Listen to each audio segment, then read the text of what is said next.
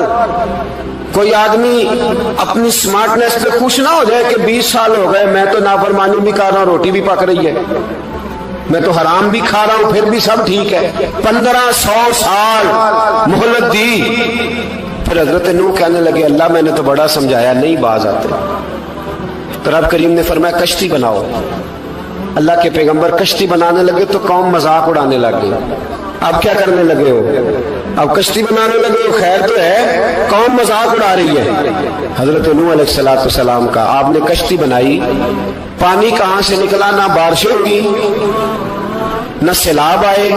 ایک تندور تھا، اس کے اندر سے پانی نکلنا شروع ہو گیا. کبھی تندور سے بھی پانی نکلا ہے، پر جب نکالنے والا چاہتا ہے تو وہاں سے بھی ایک تندور سے پانی نکلا. اتنا نکلا، اتنا نکلا، اتنا نکلا کہ قوم ساری ڈوب گئی. قرآن مجید کے صفحات شہادت دیں گے کہ حضرت نوح کی قوم کا بچہ بہ گیا. بچے صرف وہ تھے جو حضرت نوح کے ساتھ ہو گئے، تباہ ہو گئی. اللہ بے نیاز ہے، بے نیاز. 1500 سال مہلت ملے اور تو پھر بھی کہے رب بڑا کریم ہے، معاف کر دے گا. 1500 سال تجھے گنجائش دے اور تو کہے کوئی نہیں، بات معافی ملنی چاہیے ابھی بھی. میرے بھائی، حضرت صالح علیہ السلام کی قوم، حضرت صالح نے تبلیغ شروع کی تو کہنے لگے پہلے معجزہ دکھاؤ. جی آج تو نہیں لوگ معجزے مانگتے ہیں، آج بھی لوگ کرامتے اور معجزے. اللہ معاف کرے، جو چیزیں معجزہ تو ہو نہیں سکتا، لیکن آج بھی لوگ، آپ یقین کریں، کہتے ہیں یہ بڑی نمازیں پڑھتا ہے تو پھر بخشا کیوں نہیں گیا، پھر کیوں نہیں منو سلوا کیوں نہیں اترا اس پر، پھر میں بھی اسی طرح ہی ہوں، کیا اس کے اندر خوبی آ گئی؟ مولوی بھی ویسے ہی ہے، صوفی بھی ویسے ہی ہے. لوگ مان نہیں رہے، لوگ دلیلیں مان نہیں رہے، ابھی بھی لوگ بحث نہیں کرتے. کیا فرق آ گیا جی؟ ویسے ہی ہیں سارے. اللہ تعالیٰ سے ڈرنا چاہیے. ہمیں سامنے والے کی طرف دیکھ کر صحیح ہونے کا حکم نہیں ہے، ہمیں اپنی اصلاح کا حکم ہے. اپنی طرف دیکھ کے اپنے آپ کو ٹھیک کرنے کا. الزام لگا کے گزر جانا اس کا کوئی مطلب. سنو اور یاد رکھو، حضرت صالح علیہ السلام سے کہنے لگے پہلے معجزہ دکھائیں. تو حضرت صالح علیہ السلام نے فرمایا اونٹ کہاں سے پیدا ہوتے ہیں؟ کہا اونٹنی کے بطن سے. فرمایا آؤ میں تمہیں پہاڑ کے اندر سے اونٹنی پیدا کر کے دکھاتا ہوں. کہاں سے؟ پہاڑ کے اندر سے. حضرت نوح ساتھ لے کے گئے تو پہاڑ کے اندر سے اونٹنی نکلی، اور اونٹنی بھی گابن تھی، اس کے پیٹ میں بچہ. اور اونٹنی اتنا دودھ دیتی تھی کہ ساری بستی دودھ پی جاتی تھی، پھر بھی دودھ بچ جایا کرتا تھا. لیکن حضرت نوح علیہ السلام نے فرمایا تم نے دیکھ تو لیا یہ اسے، یہ جتنا دودھ دے گی روٹی بھی اتنی کھائے گی. ایک دن تم سارے پانی پیو گے، ایک دن یہ سارا پانی پیا کرے گی. ایک دن تم سارے باقی جانوروں کو گھاس کھلاؤ گے، ایک دن یہ اونٹنی. اور اونٹنی کا نام کیا؟ ناقۃ اللہ، اللہ کی اونٹنی. کس کی اونٹنی؟ نام کیا ہے؟ اللہ کی. یہ اللہ کی اونٹنی ہے. تو حضرت نوح علیہ السلام کی اونٹنی فرمایا اس کی بے ادبی نہ کرنا. باز نہیں آئے لوگ، باز نہیں آئے. کہنے لگا جی دودھ دینا تو ٹھیک ہے، پر یہ جو سارا پانی پی جاتی ہے نا یہ صحیح نہیں. یہ جو ساری گھاس کھا جاتی ہے یہ نہیں ٹھیک. دودھ دینا تو ٹھیک ہے پر یہ نہیں صحیح. آپ نے فرمایا اسے کچھ نہ کہنا، اللہ کی اونٹنی ہے. میں کہا کرتا ہوں ان لوگوں نے ناقۃ اللہ کی بے ادبی کی. حضرت نوح علیہ السلام کی اونٹنی کی ٹانگیں کاٹ دی صالح علیہ السلام کی. اور دیکھو اللہ بڑا بے نیاز ہے، اگر پیدا کرنا جانتا ہے تو حفاظت کرنی نہیں جانتا. لیکن رب کریم نے فرمایا نہ کرنا. انہوں نے ان کے پیر کاٹ دیے، کانوں پہ چھریاں لگائیں. اونٹنی جب مر گئی، اونٹنی اللہ تبارک و تعالیٰ کی وہ اونٹنی جب مر گئی تو حضرت صالح علیہ السلام کی قوم پر رب کریم نے زلزلہ بھیجا. اذا زلزلت الارض زلزالہا، جب زلزلے آئیں گے اور جب ان کا زلزلہ آنا زلزلہ آتا ہے نا، کیا کرتی ہے قوم؟ لا الہ الا اللہ، لا الہ الا اللہ، کلمے جاری ہو جاتے. بلکہ ایک دفعہ ایسا بھی ہوا کہ مسجدوں میں اعلان ہونے لگے زلزلہ آ رہا ہے. جو فجر کے لیے نہیں اٹھے زلزلے کے لیے وہ بھی اٹھ گئے. جن کا دعویٰ ہے نا میری سویرے آنکھ نہیں کھلتی، ان کی لگی نہیں کتنے گھنٹے، بعد میں بھی نہیں لگی. ٹی وی پہ اعلان ہوتے رہے کوئی نہیں آ رہا، سو جاؤ چپ کر کے. لیکن آنکھ لگی. موت سے تو ڈرتا ہے، اللہ سے ڈرتا ہی نہیں. موت کا خوف ہے، رب کا نہیں. زلزلہ آیا، ساری قوم تباہ ہو گئی. بتاؤ اگر ناقت اللہ کی گستاخی ہو تو اللہ ناراض ہو جاتا ہے، اور اگر اولیاء اللہ کی ہو، اگر اولیاء اللہ کی ہو تو رب ناراض نہیں ہوتا. شرم نہیں آتی لوگوں کو داتا صاحب کی بے ادبی کرتے، شرم نہیں آتی لوگوں کو غوث اعظم کی گستاخی کرتے، حیا نہیں آتی جنہوں نے دین پھیلایا ان کی بے ادبی. میں درد سے کہتا ہوں، رو کے کہتا ہوں، اور اگر کلیجہ پھٹ سکے تو میں دکھاؤں زخم کتنے. ایک حج کے موقع پر ایک بابا جی، اس سال 4,80,000 روپے کا پرائیویٹ حج تھا، اور بابا جی کی کیفیت کمزور تھی، بیچارے بیمار تھے. اس کے باوجود وہ گئے. بوڑھے آدمی جا کے بیٹھیے، بزرگ، اور کتنی مشکل ہے وہاں منا، مزدلفہ، عرفات، طواف زیارت، کتنا مشکل کام ہے طواف زیارت کرنا، طواف وداع کرنا. کس کٹھن سے حج کیا، بڑھاپے میں، پیسے بھی لگائے. اور جب وہ روضہ رسول پہ گئے صلی اللہ اور انہوں نے جا کے نبی پاک صلی اللہ علیہ وسلم کے روزے کی طرف منہ کر کے درود شریف پڑھا تو ایک ملا نے اٹھ کے کہہ دیا تو مشرک ہے. تو میری روح کانپی. میں نے کہا تجھے شرم نہیں آئی، حیا نہیں آئی؟ اس کی عمر دیکھ، کس بڑھاپے میں کہاں سے چلا، کہاں آیا. یہ مشرک ہوتا تو کسی مندر میں جاتا، یہ مشرک ہوتا تو کسی گرجے میں جاتا. یہ مشرک نہیں، یہ مومن ہے. اور یہ وہ والا مومن ہے جس کے سینے میں دل جب دھڑکتا ہے تو خالی دھڑکتا نہیں، ساتھ وہ محمد عربی پہ درود و سلام بھی پڑھتا ہے. شرم نہیں آتی لوگوں کو، اتنی بڑی گستاخی کرتے ہیں. جو روزہ رسول پہ آیا مشرک ہے. میں نے تو مولوی کو صاف صاف کہا تھا، میں نے کہا اگر میں مشرک ہوں تو نکالو، مشرک کا داخلہ تو یہاں ویسے ہی منع ہے. شرم نہیں آتی؟ اپنی زبان کا ہی پاس کرو کچھ. اتنا ظلم، اتنی بڑی فرقہ واریت امت میں، اتنا امت کو تقسیم کرتے ہو، تمہیں شرم نہیں آتی؟ جہاں سے اتحاد کا پیغام دینا چاہیے وہاں سے تم لوگوں کو فرقے کا پیغام دیتے ہو، ایک مقصود فرقے کی تبلیغ کرتے ہو. خدا را تو میں کہہ رہا ہوں ناقت اللہ کی بے ادبی پہ عذاب آتا ہے، تو اولیاء اللہ کی بے ادبی پہ نہیں آتا. داتا صاحب ساری زندگی کی تبلیغ کرتے رہے، ایک آدمی نے اٹھ کے کہہ دیا جناب وہ تو شرک کا اڈا ہے، تو رب کریم ناراض نہیں ہوتا ان باتوں سے. ہمیں خیال کرنا چاہیے، اللہ سے ڈرنا چاہیے. ان چیزوں سے عذاب آتا ہے اور آ رہا ہے. اللہ تعالی ہمیں محفوظ فرمائے. اللہ ہمیں اس سے، قوم لوط پہ بھی عذاب آیا. ہم جنس پرستی، مرد مردوں سے بدکاری کرتے. حضرت نوح نے سمجھایا کہ یہ کام درست فطرت کے خلاف ہے، یہ کام درست نہیں. جب انسان یہ کام کرتا ہے تو زمین اور آسمان کانپتے ہیں. اب میں کیسے کھول کے بتاؤں، میرے پاس اعداد و شمار ہیں کہ پاکستان کے اندر اس کام کی کیفیت کیا ہے اور کس طرح کر کے لوگ، میں تو رونا روتا رہتا ہوں داڑھی کا. لوگ کئی دفعہ کہتے ہیں حضرت صاحب پہلے بھی آئے تھے تو داڑھی کی بات، پھر بھی آئے تو داڑھی کی بات. تو میں رونا روتا ہوں، اس لیے روتا ہوں کہ جو کلین شیو نوجوان ہوتا ہے وہ امرد کے حکم میں، اس پر وہی حکم لگتا ہے جو عورت پہ لگتا ہے. اس کے ساتھ مرد کا اٹھنا بیٹھنا اسی طرح ناجائز ہے جس طرح عورت کے ساتھ. حضرت جنید بغدادی رحمت اللہ تعالیٰ علیہ کے سامنے ایک شخص نے کہا وہ کتنا خوبصورت نوجوان جا رہا ہے، تو آپ فرمانے لگے تو حافظ قرآن نہیں؟ کہا ہاں. فرمانے لگے جا اپنے حفظ کی خیر منا. وہ شخص کہتا ہے میں نے اس بغیر داڑھی والے کلین شیو نوجوان کو بری نظر سے دیکھا، مجھے قرآن پاک ہی بھول گیا سارا.